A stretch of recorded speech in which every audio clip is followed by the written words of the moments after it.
You may not believe this, but there was a time when the British wanted to demolish the Taj Mahal and sell it piece by piece. Yes, the same Taj Mahal that the whole world comes to see today. They had even turned this beautiful monument into a place of drinking and private parties. A bid was placed to auction it, and after that, the British tried very hard to hide what they had done. Many well known historians also avoided talking about it. In today's video, I will tell you this full story. Why did the Taj Mahal almost get sold? Who was Seth Lakshmi Chand? Did he really place Taj Mahal items inside temples in Mathura? And why were the British unable to sell the Taj Mahal in the end? British writer Edward Lear once said, "There are two kinds of people in this world, those who have seen the Taj Mahal and those who have not." The Taj Mahal is one of the finest examples of Mughal architecture. It was built by Shah Jahan. It stands as a symbol of love. Anyone who sees it cannot take their eyes off it. When you look at this beautiful monument, you naturally admire its white marble and detailed carvings. Every inch of it feels special. After Shah Jahan, the Mughal Empire reached its peak under Aurangzeb. But after that, the empire slowly began to weaken. And as the Mughal power declined, the shine of the Taj Mahal also began to fade. The 18th century was a time of big change. The Mughals had become weak. At the same time, the Marathas, the Sikhs, the Nizam and the British were rising in power. A clear sign of this rising British power came in 1803. That year, General Lake captured Agra. After taking control of the city, his attention turned to the Taj Mahal. He began removing its precious items. Valuable stones were taken away, carpets were sold. Many paintings from the Taj Mahal and the Red Fort in Agra were sent to London. The British did all of this openly. They had full control over Agra and no one could stop them. The same Taj Mahal, where today you cannot even enter certain areas, was once misused by the British. The main mausoleum, where Shah Jahan and Mumtaz Mahal are buried, was rented out for private parties. Yes, parties inside the monument. Around the Taj Mahal, the British also built lodges. Those were offered to honeymoon couples. The British treated the Taj Mahal like a business. They used it to make money without caring about its history or respect. Then came the year 1828. William Bentinck was appointed Governor of Bengal, but he was not sent for a normal posting. He was sent for a reason. The East India Company was facing heavy losses. The British were expanding their rule. That meant more wars. These wars cost a lot of money. The war with Burma had almost emptied the company's treasury. They were also buried in debt. Bentinck was given a clear task: cut expenses and recover money as fast as possible. With this goal, he returned to India. In 1830, he visited Agra. There he saw two grand buildings, the Red Fort and the Taj Mahal, standing opposite. Inside the fort, he saw the royal bath made of marble. He decided to sell its marble. Slowly, large amount of marble were removed and sold. After that, his attention turned to the Taj Mahal. Bentinck wanted to treat it the same way. He planned to sell its marble and other materials to recover the company's losses. But when he tried to move ahead with this plan, he faced a serious problem. British aristocrat and politician Lord Marcus Beresford wrote in his book Journal of My Life in India that the marble taken from those rooms was not suitable for modern houses. It was not very useful for big construction work. Most of the marble was brought by people who made small items like paperweights and other decorative pieces for the British officers. He also wrote that all this destruction brought in very little money. The total amount earned from selling that marble was no more than 500 pounds. Now, here is the interesting part. William Bentinck is usually remembered for his social reforms in India. He is known for banning the practice of sati, but very few people talk about this other incident. Why? Because many historians tried to downplay it. Some historians like Percival Spear, who wrote a lot about East India Company, did not fully accept this story. But the truth is, in the 19th century, several sources clearly mention plans to sell parts of the Taj Mahal. In 2017, Kavita Singh, a professor of art history at JNU, studied this issue in detail. She presented strong evidence. She writes that the British began auctioning large amounts of marble from Agra. This angered many people, not just Indians, but even some British citizens were upset. They feared that the beauty of the Taj Mahal would be destroyed. As I mentioned earlier, Marcus Beresford also wrote about the sale of the Taj Mahal in his book. He says that the British commander-in-chief suggested the idea of selling the Taj Mahal to Lord Bentinck. There is another important source as well. In his autobiography, William Sleeman also refers to this matter. William Sleeman, by the way, was the officer who led the campaign against the thugs in India.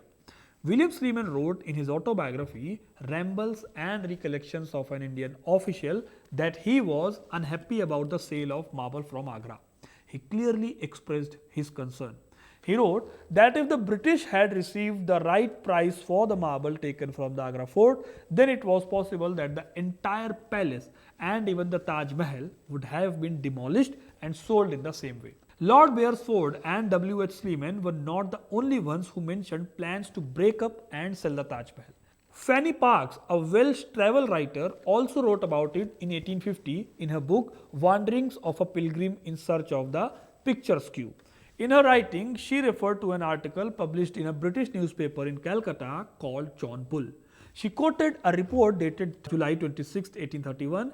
The report said, "The Taj has also been offered for sale, but no final buyer has been found yet. An offer of 2 lakh rupees has been made. There is also fear that demolishing the Taj could create unrest among the local people."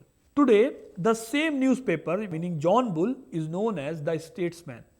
Like many other British people, Fanny Parks was also angry about this plan. She wrote about it in very strong words. She asked, by what authority is the Governor General offering the Taj for sale? Does he have the right to disturb the dead? How can he sell the tomb of a queen who is known across the world for her beauty? She also wrote that it was hard to believe that the court of directors would approve selling the tomb just for its marble and precious stones. There was even rumor, she said, that a Hindu man wanted to buy the Taj Mahal. He planned to take the marble and use it to build a temple for his idols in Brindavan. Now pay close attention to this part. Fanny Parks wrote that a Hindu man from Brindavan wanted to buy the Taj Mahal and build a temple like it. But Brindavan actually refers to Vrindavan in Mathura. And the Hindu she mentioned was Seth Lakshmi Chand Jain. Born in 1810, Seth Lakshmi Chand was from Jaipur. He worked as a moneylender for many Indian kings. At that time, he was said to be one of the richest men in North India. In 1831, the British opened bidding for the Taj Mahal. Seth Lakshmi Chand placed a bid of 2 lakh rupees. The British felt this amount was too low, so they rejected it. Then another round of bidding took place. This time Seth Lakshmi Chand offered 7 lakh rupees. It was a very large amount, but by then news of the auction had spread. People were angry. The situation was becoming tense. There was a real fear of public unrest. Seeing this, Bentinck stepped back. He cancelled the plan before things could get worse. And that is how the Taj Mahal was saved. If it had been auctioned that year, its marble might have been used in a temple in Vrindavan. But one thing is certain, India would have lost one of the greatest wonders of the world. Now think about this carefully. How small was a bid of 7 lakh rupees for something like the Taj Mahal? To understand that, we must first ask, how much did it actually cost to build? Historian Jadunath Sarkar in his book Studies in Mughal India writes that the Taj Mahal cost around 4 crore rupees. Mughal historians Abdul Hamid Lahori estimated the cost at 5 million rupees. Some historians believe that 5 million rupee was the only construction cost, not the full expense. American historian Milo Beach says that the 37 architects worked on the Taj Mahal. The chief architect was Ustad Ahmad Lahori, who also designed the Red Fort in Delhi. The responsibility for the material, transport and labor was given to the Mir-e-Imarat, which means the chief engineer. At that time, the position was held by Muhammad Hanif. In his records, Hanif mentions that just the marble floors and the 4 minarets cost around 50 lakh rupees, 77,674 rupees. Now compare that amount to a bid of only 7 lakh rupees. The construction of the main tomb cost about 5.3 million rupees. The marble lattice around the tomb cost around 4,68,000 rupees. So who paid for all this? Of course, Shah Jahan. The Taj Mahal was funded by the Mughal government and the Agra province. Shah Jahan even created a Waqf trust for its maintenance. Around 3 lakh rupees were set aside for this. One third of that amount was collected from 30 villages near Agra. Some money also came from taxes in the market around the Taj. Now think about this. After spending crores to build it, the Taj Mahal was almost sold for just 7 lakh rupees. That is why many people believe it was actually fortunate that the British rejected Lakshmi Chand's bid, because in doing so, the Taj Mahal was saved from the destruction. The East India Company was so desperate to recover its losses that it began to see the Taj Mahal not as a monument but as something to be sold. So today, when you stand in front of the Taj Mahal, remember this. There was a time when it almost vanished. It was not destroyed in a war, it was not damaged by the nature, it was almost sold. A monument that took years to build, that cost crores of rupees, that became a symbol of love and art, was almost sold for just a few lakhs. If people had raised their voice at the right time, it might not be standing today. History is not only about kings and battles, it is also about decisions. And sometimes one wrong decision can change everything. If this story surprises you, like the video and subscribe to the channel for more untold stories from history.